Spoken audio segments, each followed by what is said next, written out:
Welcome to Finance Unfiltered from the team at Yellow Finch Financial. We're here to help you build your financial nest, whether you're figuring out a budget or planning for the big stuff. Skip the jargon and ditch the suits. Just real talk, honest takes, and a little bit of fun while we figure out money together. Well, hello, everybody. Welcome back to the newest episode of our podcast. It's, full disclosure, been a little while. We've had some internal stuff going on. I'm sure some of our clients have gotten some communications about our move to Kintra and everything, but Yellow Finch is still here. And for people joining us for the first time, you don't care, so welcome. Welcome. We are here talking today about some of the new things coming out about the Trump savings accounts for the 530A, the technical term for it. So along with me today is Megan McCarthy-Collins, one of our other advisors here, one of the partners at our firm. So we just wanted to share some of the kind of the basics, comparing that to another common savings vehicle for kids, 529 accounts, kind of comparing and contrasting the two of them. Full disclosure, the 530A, the Trump accounts, they're brand new. So not all of the IRS guidelines are there yet. There's still some things that haven't been decided or ruled on yet, but we're doing the best we can with what we've got. So some things might change. Want to make that very clear up front. Yeah, but I think it's a real timely discussion given some upcoming windows to take action. And it's a newer type of account that people are starting to ask about. How do we include this with our planning? Does it replace certain accounts? And so what are the things to consider or that they should evaluate? So it's a great time to talk about and kind of make this an official introduction. And of course, any detailed or personal circumstances, we can always get into those details and sort through that nuance to find a fit that makes the most sense for folks. Yeah. So for those of you not aware of these plans, they started with the big beautiful bill last year. So brand new funding for them starts July 4th of this year.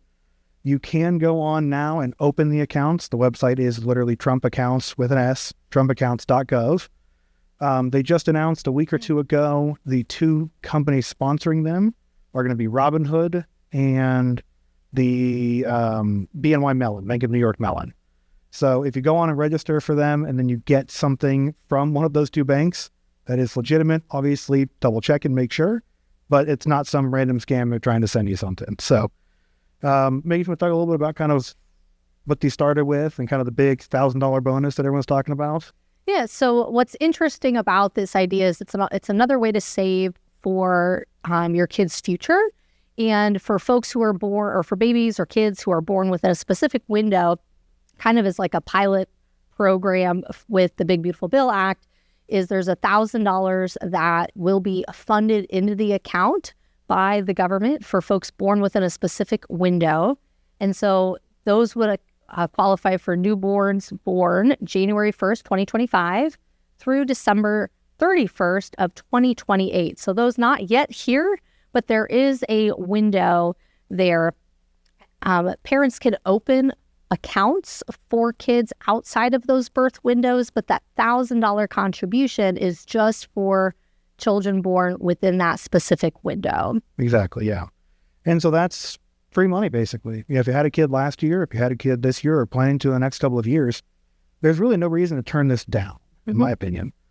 Now, a lot of people are saying, hey, this is something it was built originally as kind of another way to be able to save for like a college or a first-time home or something like that. The way that these things are going to be taxed is important, obviously, because compared to something like a 529 that we'll get into in a little bit here, these are basically going to be taxed the same way as an IRA. And that's not my language. That comes off of the IRS's website. So there are some exclusions for education, for first-time home ownership. There was a lot of talk when these things were first billed about an exclusion for starting a small business. I have not been able to find anything added to these accounts that would allow any kind of tax breaks for that. But I think the other piece with that is it's a new program. And so the time frame for these funds to be really earmarked and used is down the road. Exactly. Primarily, is it before 18 or after 18 that folks could potentially access these accounts for the kids' benefit, or the kids could access it? The account cannot be accessed until after 18. And since basically these are going to be treated as more of a retirement account, with some exclusions, there's also going to be a 10% tax penalty if they try to take the money out before 59 and a half. So it comes with a little bit more red tape than a lot of other savings accounts out there, but it's still a pretty good way to start saving money for your kids early on. Right now, the rules are there's a $5,000 annual maximum contribution, a little bit lower than a traditional IRA, but normal IRAs, you can't open until you're 18. Then what about, do you know about who can contribute to the account? Is it just the parents? Can grandparents open these accounts for a minor? Yeah, any family member can open an account. There is also the option, and some companies have already said they're going to be doing it, for the employer of the parents to open and potentially fund up to $2,500 a year per kid to these accounts. Now, it does count against the total contribution, and that $5,000 is not $5,000 from mom, $5,000 from dad. It's total. So that would be employer, mom, dad, grandparents, whatever. So what's neat is that it's a new vehicle intended to help incentivize folks to save for the future. Kind of aligns with what we hope people do, so not a bad idea. But keep in mind that 5,000 aggregate limit and the timing for when we use the money. That's really important to know. Yeah.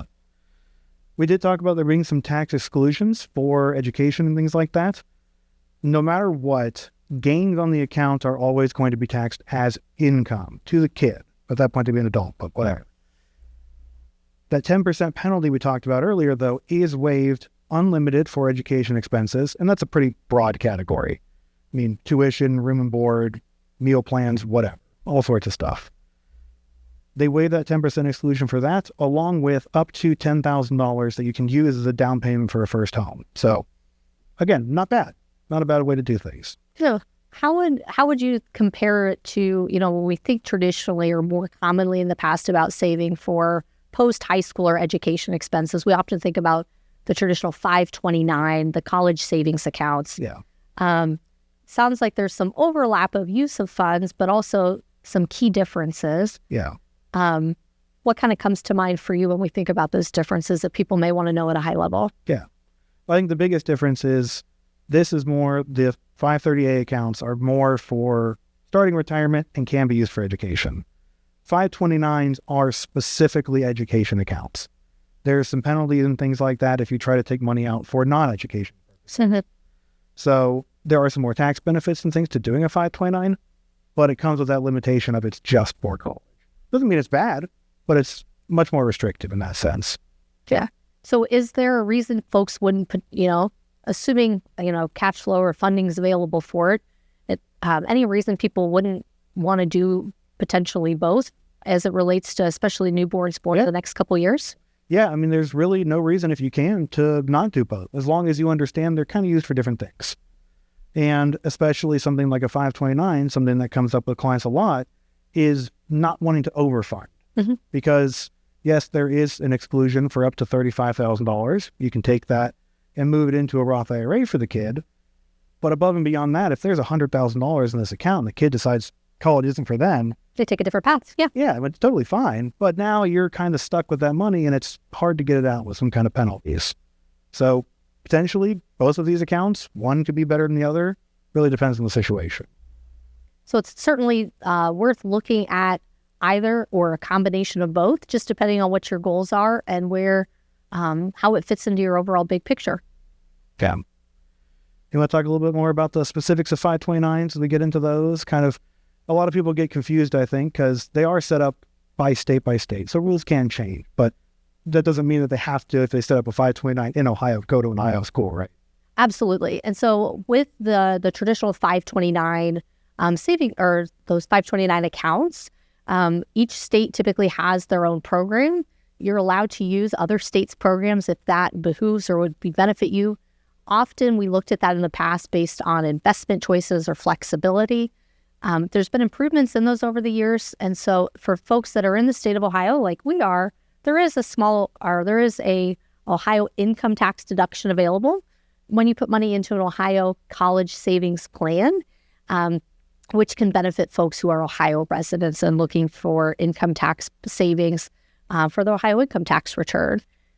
Primarily, like you mentioned, those are really accounts intended for education purposes.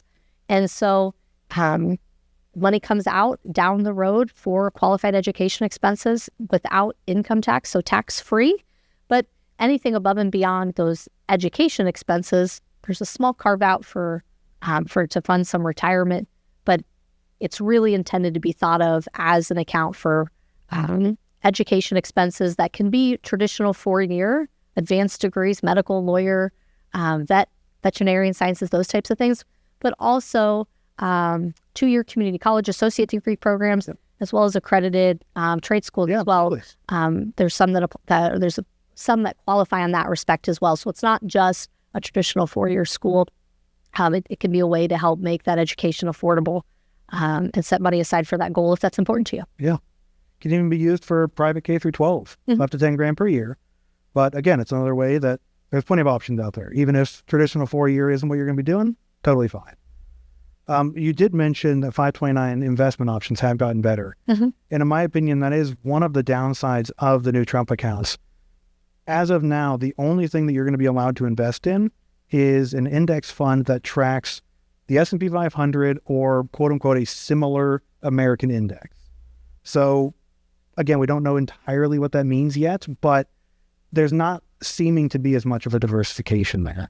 And especially if this is something you're thinking about using for college, when we start talking about in a 529, most of the money is going to be in cash when they're in college because we don't want to worry about losing.